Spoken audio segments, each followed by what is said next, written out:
Planning a move in Miami? Knowing the moving costs up front can help you budget and avoid surprises. Let's break down the key factors. Moving costs in Miami vary by home size. A studio or one-bedroom move usually costs between $400 and $1,200. Two-bedroom moves range from $900 to $2,200, while larger three-bedroom moves can exceed $4,500. Several factors affect your cost: the distance between locations, the volume of belongings, labor requirements, and the time of year or week you schedule your move.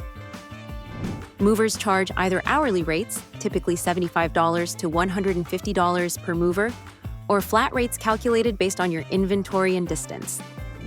Additional fees might include packing services, insurance for valuable items, and storage if your new place isn't ready.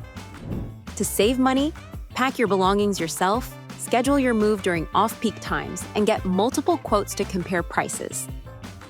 Choose a reputable mover by checking customer reviews, verifying their licensing, and ensuring they offer adequate insurance coverage. On moving day, be prepared, communicate clearly with your movers, and keep everything organized to avoid delays. Book your moving company early and try to avoid peak moving seasons like summer weekends for better rates and availability. Need trusted local services in Miami? Contact us today.